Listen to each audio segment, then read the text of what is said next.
Nous passons maintenant à la performance. On a vu l'encodeur.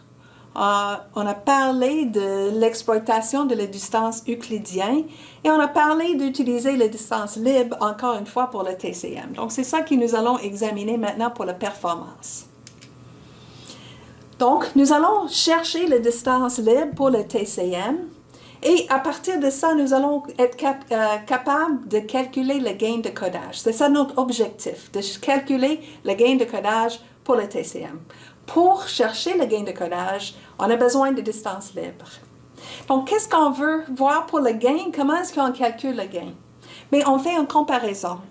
On fait une comparaison avec codage, avec cette distance libre. Donc, une certaine distance libre. On va comparer avec quand on n'a pas de codage. Quand on n'a pas de codage, à ce moment-là, pas de codage, pas de redondance, à ce moment-là, c'est la distance minimale dans l'espace de signal qui décide la performance. Donc, nous allons comparer ces deux facteurs, les distances minimales, quand il n'y a pas de codage, et les distances libres avec codage. Et c'est le rapport entre les deux qui va nous donner le gain de codage, parce que le gain est finalement dédié à cette distance qui est en train de changer. Donc, quand nous allons comparer des distances, il faut toujours avoir une bonne normalisation. D'habitude, dans la bonne normalisation, on met la normalisation dans l'espace du signal. Et j'étais très particulière pendant la première moitié de cours d'insister, de toujours changer à l'espace du signal. Donc maintenant, je vais tricher un peu. Je vais tricher un peu juste pour avoir des chiffres ronds pour notre calcul numérique. Donc, ça marche toujours de passer dans l'espace du signal. Mais c'est ce que je vais proposer maintenant, c'est une approche qui est juste un petit peu plus légère de côté mathématique. Donc, 4 PAM. Chiffre rond, l'espace IQ. On passe de 4 PAM vers le 8 PAM, espace IQ avec les chiffres ronds. Mais si je veux comparer les deux, il faut que la puissance, l'énergie moyenne par symbole soit la même dans les deux. Et c'est certain que si j'utilise ces coordonnées et je calcule c'est quoi l'énergie moyenne par symbole, elles ne vont pas être la même. Ce n'est pas une bonne normalisation. Qu'est-ce que je propose? C'est une normalisation pour la PAM qui utilise ces coefficients. Et mon stratégie est de garder les chiffres ronds pour le 8 PAM, mais d'adapter le 4 PAM pour que je fasse une juste comparaison avec ce système de coordonnées. Donc, normalement, j'aurais passé les deux dans l'espace du signal. Ce serait un coordonnée de ES et on aurait eu des coordonnées qui n'étaient pas des chiffres ronds ni pour une ni pour l'autre. Ce serait une racine carrée de 2, etc. Donc, ici, c'est juste plus facile parce que quand je finis, j'aurai une distance libre avec ce système de coordonnées. J'aurai une distance minimale avec ce système de coordonnées et je vais chercher le rapport entre les deux. Donc, si je fais multiplier par une facteur, donc je vais l'écrire ici, je vais chercher la distance libre, je vais le diviser par la distance minimale, et le fait que la distance a changé, c'est ce rapport qui donne le gain de codage. C'est comme l'équivalent d'avoir eu plus d'espace. Donc, si je fais la bonne normalisation dans l'espace du signal, je vais multiplier par une constante ici. Et je vais multiplier par le même constant ici. Mais quand je fais ça, je finis finalement, ça va annuler parce que c'est juste le rapport entre les deux qui compte. Donc, à ce moment-là, c'est juste plus facile d'utiliser les chiffres ronds. Donc, comment est-ce que je suis arrivée à ces chiffres-là? Mais j'ai simplement fait le calcul. Donc, j'ai calculé ici, c'est quoi l'énergie moyenne par symbole. Donc, j'ai pris la distance à l'origine au carré divisé par le nombre total des symboles et j'arrive à un chiffre 21. Donc, j'ai changé les chiffres ici pour que quand je calcule l'énergie moyenne par symbole ici, j'arrive à le même chiffre 21. Donc, quand je vais comparer les deux, l'énergie moyenne par symbole est la même dans les deux cas. Bien sûr, ici, il n'y avait que 4 symboles et j'ai tenu compte de ça là. Une autre chose, je remarque ici que la correspondance utilisée sera la correspondance Gray parce que ici, il n'y a pas de protection, il est juste la distance entre eux qui décide la probabilité d'erreur par symbole. Donc, codage de Gray. Et bien sûr, ici, c'est la correspondance qui est pour le TCM. Donc, décodage, distance libre. Comment est-ce qu'on fait les distances libres? C'est toujours la même méthodologie. Nous allons chercher un chemin qui commence à l'état A et qui termine avec l'état A. Et nous allons calculer c'est quoi la distance libre pour chacun des chemins qui commencent à A, qui terminent par A. On va chercher chacun les distances pour le chemin et nous allons chercher lequel est le plus petit. Et c'est ça, par définition, notre distance libre. Donc, par exemple, ici, je vais prendre le chemin tout droite et le chemin qui descend en bas. C'est ça que nous avons examiné la dernière fois avec le codage convolutif. Mais maintenant, nous allons le faire un peu différemment parce que nous utilisons le TCM.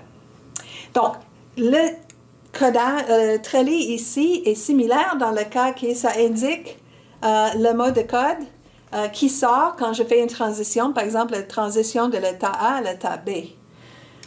Mais bien sûr, il n'y a pas juste deux chiffres, il y a deux autres chiffres. Donc normalement, ici sera 0 ou 1 et ça sera 0 ou 1. Okay? Donc imagine ici, ça peut être une 1 ou 0. Et pour l'autre, celui-là aussi aurait eu une 0 ou une 1. Je prends le souci maintenant de chercher la distance minimale. Et pour la distance minimale, ça va arriver quand les deux sont pareils. Parce que quand ils sont différents, quand 1 est une 1 et 1 est une 0, bien sûr, ils vont être plus éloignés. Parce que j'ai choisi cette bit-là pour que ce soit plus éloigné. Si je cherche la distance minimale, quand est-ce que ça va casser? Ça va casser quand ils sont pareils. Donc, j'aurais pu mettre 1, 0, 0, 1, 1, 1, ou je peux mettre ce qui est important quand je cherche la distance libre, c'est de mettre les deux le même. Soit les deux 0 ou les deux 1, parce que ça, c'est le pire cas. Et j'examine le pire cas pour chercher la performance de la distance minimale. Donc, pour chercher les distances, il faut comparer ces deux séquences. Donc, la séquence qu'on reste toujours à l'état A et la séquence où on descend à B, on descend à C et on retourne à A. Pour chercher les distances, j'ai besoin de savoir c'est quoi les modes de code. Et les modes de code vont être associés avec une amplitude.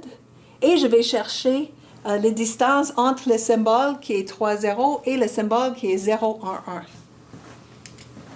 Donc, je retourne à mes correspondances pour voir c'est quoi l'amplitude associée avec chacun de ces modes de code.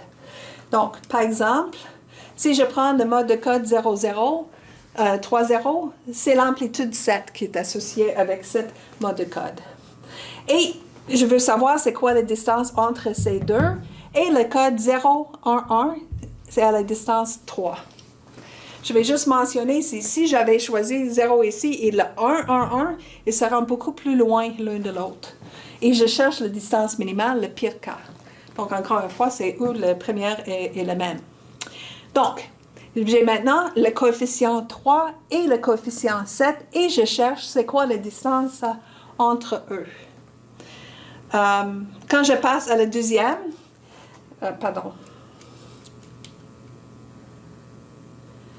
bien sûr, le 0, 0, ça va être toujours le numéro 7, ça ne change pas.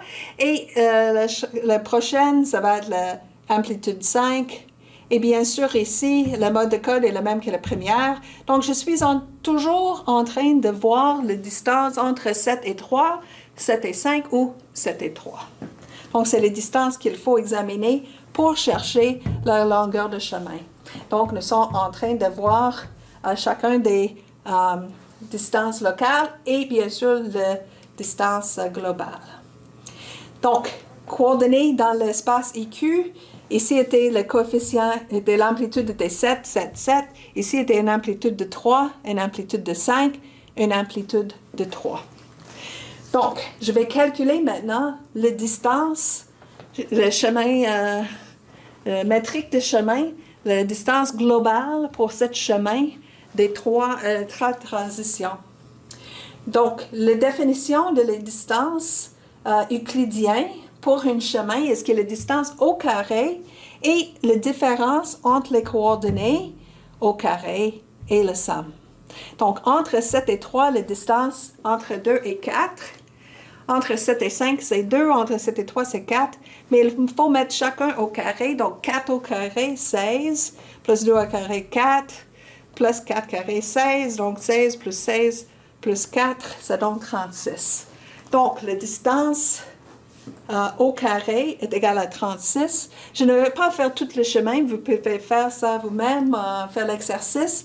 C'est bien, ce chemin est bien la distance minimale. Donc, la distance libre au carré pour ce chemin est égale à 36. Donc, j'ai trouvé la distance libre. Et bien sûr, la distance minimale, j'ai trouvé déjà parce que la distance minimale, j'ai les coordonnées ici. Et donc, c'est la distance ici entre ces deux, qui est la même que la distance entre ces deux, qui est la même que la distance entre ces deux. Donc, c'est ça que je vais comparer. La distance libre, et c'est ici 6 carrés, mais je vais comparer les deux au carré. Donc, distance libre au carré, 6 au carré. Et le démin, si je cherche c'est quoi la différence, c'est 2,05 moins 2,05. Donc, la distance entre eux, c'est 4,1. Donc, si je cherche le gain de codage, par définition, c'est ça la définition de gain de codage, c'est la distance carrée libre divisée par la distance minimale carrée. Donc, c'est 6 carrés divisé par 4,1 carré qui donne 3,3 dB.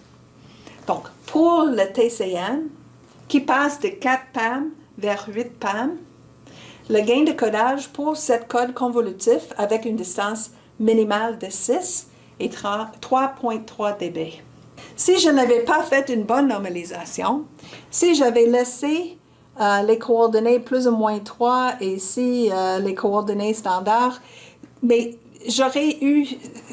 si j'aurais laissé comme ça, la comparaison ne serait pas juste sans avoir normalisé. Parce que l'espace moyenne par symbole aurait été différent dans les deux cas. Donc, quand j'ai fait une normalisation ici, c'est parce que les deux avaient le même espace, énergie moyenne par symbole qui était pareil.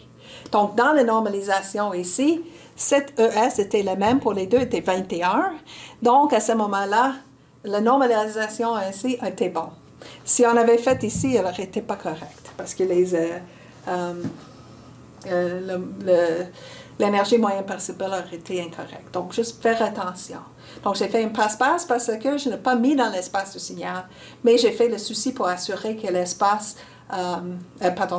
l'énergie moyenne par symbole était pareille. Donc, voici un résumé des codes TCM et leur gain qui peut être atteint. Donc, ici sont le nombre d'états dans le trellis, donc c'est associé avec ça. Ici, c'est K, la longueur de contrainte. K égale à 3, ça veut dire qu'il y a 2 à la K moins 1, donc il y a 4 états. Donc, ici, c'est la longueur de contrainte, le nombre d'états dans le trellis. Et ici, c'est le gain. Ici, c'est toujours avec de passer de 4 PAM vers 8 PAM. Donc, de toujours faire la même chose, sauf qu'au lieu d'avoir juste 2 registres, d'avoir une longueur de contrainte plus importante. Et on peut voir à quel point le gain améliore. Donc, bien sûr que la complexité, elle monte très vite ici. Et ici, nous voyons c'est quoi qui en gagne avec cette complexité qui s'ajoute.